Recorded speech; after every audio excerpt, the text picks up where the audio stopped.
Hi guys, welcome.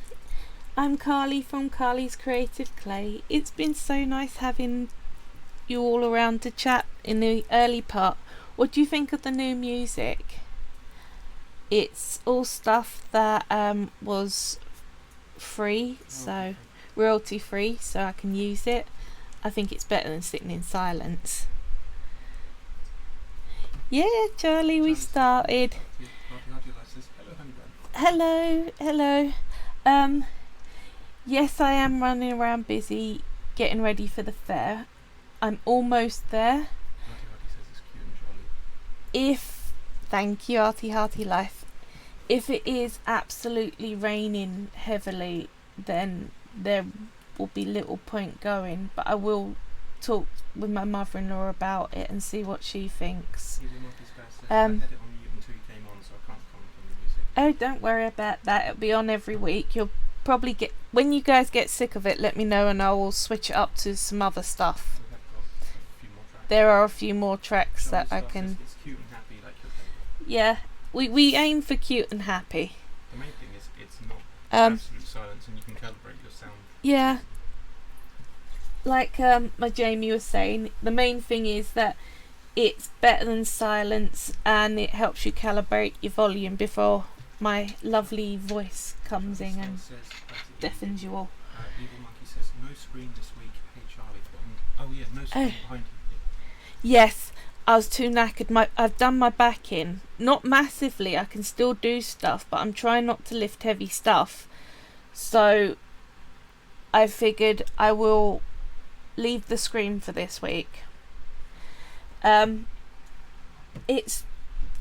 It's gonna be fine. I should be fine. I've got some really wonderful people who have offered to help me on Pride. So thank you, Hearty Life, for being one of them who said you'll come and help. I'm so grateful, and we got to talk about it over the next couple of days. Oh, just normal fibro. I woke up one day and it felt like I've got a band across the bottom of my back of pain. I'm used to these sorts of things. This is just life. Anyway. Thank you. I drag this off the shelf for my item of the week. It's one of my favourites. Dragon Teapot. It's £80. It's in my Etsy shop. I love that teapot so very much. I do. I'm so lucky to see it in real life. It's one of my favourites, definitely. I particularly love the dragon egg handle. So can you show us the sides? Was just on that. So here we go. Let me adjust the focus. That's the side. We've got a tail going down there. And the other side. Now I've already filled this up with boiling water and let it go completely cold to make sure that they will stay stuck on. Hearty Life says it's gorgeous. I love dragons. This is stunning. Thank you. Says, love it. Thank you. Well, he's in my shop. I know he's expensive, but they are one of a kind. So you won't get them in there again. Right, let's hand them off to my wonderful assistant, and we're going to talk Mica Shift. So, all the different ranges of Polymer Clay do something called effects, and in them they will have a metallic range. So you've got the ones that I go for are gold, there's my silver, and a copper. How they get the metallics is something called mica powder. So I think it's an almost clear clay they use that they just bung a hell of a lot of mica powder into. It's a mineral that when you look under a microscope, they're little thin flat discs, and the reflection off the flat side gives the metallic shine. So if I bring it up to the camera, you can see when the light hits it, you can see it does have a proper gold shine to it. Now, some really clever person that was not me came up with the idea if you roll your clay out several times to make sure all those plates are sitting level and flat, then you can stamp a design in, cut the clay back, and you'll see a different colour. Now, Charlie starts us all now. I'm really intrigued. I can't wait for messages. yeah, right. Let me just start to condition some of this clay. Usually I do the conditioning beforehand, but I've been super busy today. You have no idea. I'm going straight to bed after this. Well, dinner then straight to bed. Also, it's cool to Right. show how you condition. All clay you should do this with, even if it is very soft. Roll it out into a sausage, bring it back on itself, and roll it out into a sausage again, and do that just a couple of times. And what you're doing is mixing the plasticizers, the thing that makes the clay this soft kind of liquidy state. Well, not liquid, it's a liquid in it, very small amount, and it makes the clay soft. Right, now I've done a bit of mixing of this, I'll be able to show you what it looks like when the plates are on their side as opposed to when it's not. Charlie starts us. When it's flat. Some good sleep when you go to bed, Carl. Oh yeah, well, Also, not a problem with that. I'm not reading the chat between people. If you want me to, just let me know. Okay, right, can you see on the camera there is that dark patch? The bright bit is where all the mica is facing flat, the dark bit is where it's up on an edge. Can you go more central? Let's go more central. And whilst it's raw, what you can do, look at that, rub it straight out just by flattening those plates. It's gone. So, how to use that and make an actual design. So first off, we're going to roll this and make sure all the plates are completely flat. So we're going to get our clay, roll it, roll it, roll it out flat. That's amazing. You're getting rid of all that sort of marbling line. Once it's out thin, fold it over, make sure you don't trap air in the fold, so push from the middle out to the edge and then over like that. Charlie Star says that's incredible. Same again. It gets even more interesting than that. That is the basic science behind something that's far more pretty. Trapped air, I always do it. Luckily, there is no mistakes. Let me find my pin tool. There we go, blade, that'll do it. Happy little next. Air bubbles, easy fix. Right, back over. It's almost there, I think. Some people do this for ages, like 30 fold overs. I think I'm too lazy for that. Right, I find it easier to do this with a thicker bit of clay. So I'm going to fold it on itself like that, smarten up the ends. Do you use the pasta machine for that too? You can run it through the pasta machine a load of times. It actually does do it better. But if I'm being really honest, I ain't got time to clean my pasta machine today. So I'm doing it with a rolling pin. The key to all this is a flexible blade for this next bit. I'm just going to get rid of my excess, so you've got like nice, flat and thick. Charlie Star says, I think my feed is behind everyone else, making my comments ending up late. Sorry, guys. Sorry. Right, That happens just depending on what server you're connected to. It just happens. you need a rubber stamp, something with a really decently thick tread. You can get them where they're really, really shallow. It doesn't work well. So the two I've got to choose between is a flower or leaves and acorns. Which would you rather? Any votes? You've got to give them put. About 30 seconds before they even see what you've just said. Okay, apparently it's going to take about 30 seconds for you to see it. Fairy hedgehog Flower likes 1. flower. So, Charlie 2. Star votes flower. Looking like a flower day.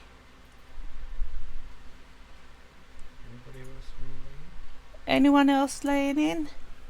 Oh, Evil Monkey has apparently lost the tortoise, so I suggest They we go do with that. flower. Shall we go with flower then? Right. Now, if your stamp's got a lot of fine little details, like what mine has, it's got little small areas, what I suggest is you get some of this. Armour All Protectant Gloss Finish. What it's designed to do is cleans and protects vinyl, rubber and plastic dashboards in your car. What I use it for, it's a really good mould release for polymer clay. If you try and use water, if you get water in your clay hates it. This stuff, it's not as problematic. So you can either put a layer bit on your clay, rub it over like that, then we put our stamp. We want to go as deep as we can. See it lifted up far more easier, and then we get some kitchen roll, just dab off the Armour All. It doesn't mix in like water. It doesn't mix in like water and cause problems. May have been a little heavy on the Armour All, but there we go. There, right. So that should have pushed that in properly enough. I'm going to trim that down, because what we need to do now is shave off all the standing up clay back to the most dipped down point, and it's easiest with a flexible blade because you can curve it up at the edges and just take off little thin slices like this. Charlie Star asks, is it bad if you forget to remove the Armour All stuff? Not really, I'm pretty sure not. I've never done it, but if you're worried about it, just spray some on a little test piece and bake it. It's probably better if you don't. It's probably better if you don't know, but I can't see it being terrible. Can you see where I'm just removing very small little slivers?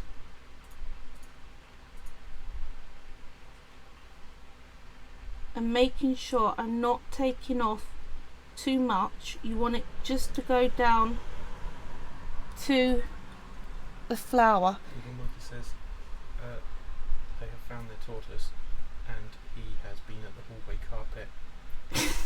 Charlie Star says, naughty tortoise. I love your tortoises. Lifetime's worth of mischief Fairy right there. Hedgehog says, glad you found him. Here we go. I'm almost there with the flower. So shaving it almost like you would. So I'm just shaving it. Now, let's put it on a glass towel and hold it up to you. It's easier doing the whole thing stuck to the board than it is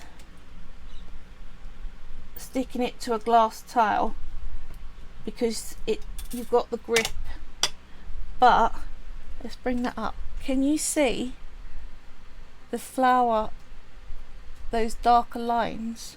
Even though it's almost completely smooth, I'll get it so it's completely smooth, but you can already start to see the flower is in a darker shadowed tone Fairy Hedgehog says this on the looks clay. much harder than most of the other techniques you've shown us. It is fiddly doing the shaving. Push it more centrally. Let's put it back on there. It is fiddly because if you shave too much off, you take the design. It's very much a surfaced design, so I wouldn't say this is completely beginner work. You've got to be quite competent with a tissue blade. Charlie Star says, I agree, Fairy Hedgehog. Evil Monkey Spazzic says, bad enough that he's been doing about the tortoise. Bad enough that he's been doing dirty protests recently. Now I find him rug munching. I'm so glad I found him too. The gardeners are blitzing outside, and I forgot my front door was open. I thought he'd made a run for it again, but he was indoors. You have a very, very boisterous tortoise. That whole myth about them being slow and not doing much, that is a tortoise that is very cold. When you've got a tortoise living in the right temperature for it, they are not a slow animal. They are actually pretty nippy. They can go a lot further than you would, than the myths and legends would have you believe. Charlie Star says, oh, that's not good. I'm glad he found him before he did make a run for it. Right, I reckon that is mostly there. Bit more shaving across here. I know people that spend absolute hours at this, but let's just flatten that down so that you can see that this has turned into an actual proper flower. Now, if I spent about an hour shaving, you can get it so that it's completely smooth, but that dark bit there, I can't get the light on it enough. That is completely flat. That is the colour. It looks like a dip down on the camera, but it's actually not. It's The pattern. completely... Try turning it sideways so that we can see How about that? more. If you turn it Very up, sideways. you can see that it's Can you see it's flat. pretty much perfectly flat? So it kind of looks almost holographic, and you can shave that back so that it is completely perfectly smooth, and especially once you put a bit of varnish on the top, it brings out the colour. Cool, subtle effect. It is, it really is, and it completely confuses people,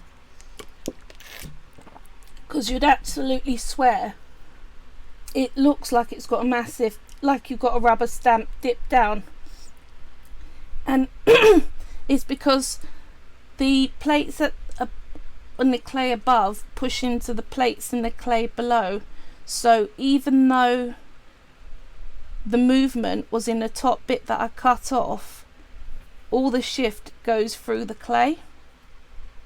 I will not swear that it goes all the way down to the bottom, but it goes quite a bit further down, and that's how come you get such a really fascinating effect.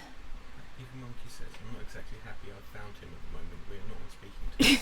Not a cheap carpet in the hallway. I might get away with the wear and tear excuse, but if it goes at it again, it's going to cost me dearly. Hearty Life says, it's like an optical illusion. It is really like an optical illusion. It's really cool. And it's actually quite quick, so I thought I'd Do the other one. do a very quick one. Do you want me to do the acorns? Because I can. Charlie Star says, it sounds like he needs a tortoise timeout. Yeah. Unfortunately, it shows that you're being a really good tortoise owner, because your tortoise has all the energy and ability to do Even Monkey says, yes, I like acorns. the Hearty craziest yes, please. stuff. Fairy Hedgehog says, acorns are good. Charlie Star says, yes, please. Do you have Cool. any examples of it you'd like me to fetch? Any places you used Mica The Shift that you'd like to only place I've got it is on that, and I shared a picture with it in. in Instagram, but not Instagram. everyone on the stream has seen Okay, you can, if you can undig that. Right. Jamie is undigging a baked and varnished version of something I did a Mica Shift on, so that you guys can have a look at how much it shows up once you've got some varnish on it. Right, oops, don't knock the microphone. It's a mirror I did, so quite a big one, but can you see if I hold that up on its side, that is completely smooth.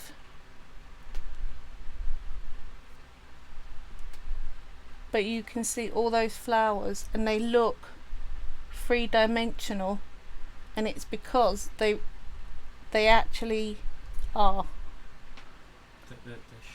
They're shifts in the pigment throughout the clay. So it's gorgeous on the mirror.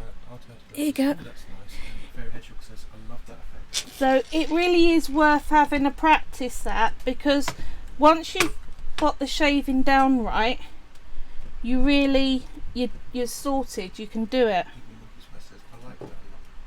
So let's bring this clay out a bit more that way, so it fits that stamp like that.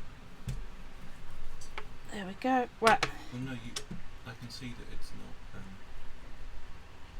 The mica's not even on camera. Sorry, I'm just giving it a stamp and then I will bring it back up. There we go. Better? No, what I mean is, if you look at it, you can see that you haven't rolled it enough times. Yeah, but I'll be shaving it. The bits underneath will be fine. You are the expert. I am. The amount of kludging around I've done, so I can only tell you what I can see on the camera. there we go. Right, that is a very deep stamp. That's why it's useful to have quite thick clay, because you can really push down on your stamp and not go through the bottom. I have had it where I've stamped into thinner clay, and trying to shave very thin clay without actually destroying it is not easy. So major takeaway, it's better to work on a thick bit and then trim it afterwards. Is it easier to trim softer or firmer clay? You're going to need softer clay with this. Micas tend to be softer clay anyway. You can't do this with the non-metallic clay. So any of their normal range, you can't do this with. Only the effects, and Fimo and Sculpey I know definitely have some effects range. Do the Sculpey versions work the same? Yep, the Sculpeys work the same as Fimo. I would also say in their effects range they have some of the clays not micaed. It's got other effects like pearlized, so it's only the mica one. So when any that say metallic, then they're the right ones that you can do this with. Oops, a bit more shaving here. Right. You might want to turn it around and shave. Let's put it on a towel and give you a look so far. But look how good the acorns come out. I've got a few bits that aren't shaved back enough, but if you see, that actually is completely smooth. If you didn't get it level and flat, would it still look good? It would. You can fill it with varnish. You can, if you've got it mostly flat, if you're careful, you can gently tap it down a bit, but you don't want to push too hard or rub, because you'll lose the layer of the powder. But I would shave that edge a little bit more personally.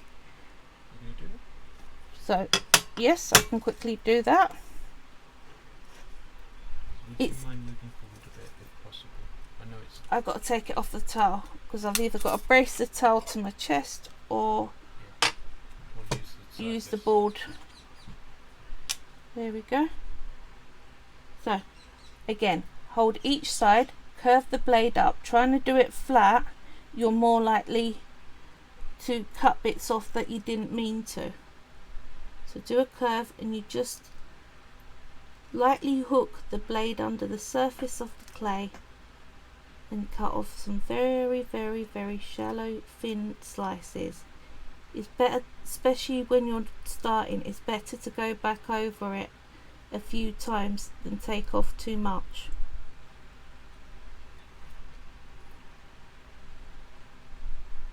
And it's not something you can rush, and when you're not trying to talk, you can get very trance-like with doing this. I can blink and hours have gone. This is going to be one of the very few things that I've actually made that I haven't already got an idea of what I'm going to use it for. Generally, whenever I put my hands on any clay, I've already planned a finished product. But since this is just me demonstrating the technique, I haven't planned anything out for it. It looks like a really skilled job. It's actually not. You get really used to it very quick. You can always roll the clay out again. And if you mess it up, just roll it out and do it again. There we go. This is almost completely flat. I spent a bit of time on it. Doesn't look at all flat to you, yeah? You wait until I lift this up. You're gonna have your minds blown. This is one of my more flat pieces. There you go. God, I'm good sometimes. I love it when it works on camera. Let's lift you up. So, like that. Look at that. It is completely smooth. You can see where the light goes across it. It's absolutely smooth. But you now have acorns. So, anyone got an idea of what you want me to do with this, and you want it, you can have it. It's fine. I can. Is there an easy way to smooth out the ridge cuts? Any of the bits that aren't smooth, I literally go around with my finger and rub it smooth. If you've got any darker patches that you don't want, you can rub them out. But at this stage, I wouldn't put a rolling pin to it. I wouldn't do anything too harsh. Just very, very light taps. Just to get the last.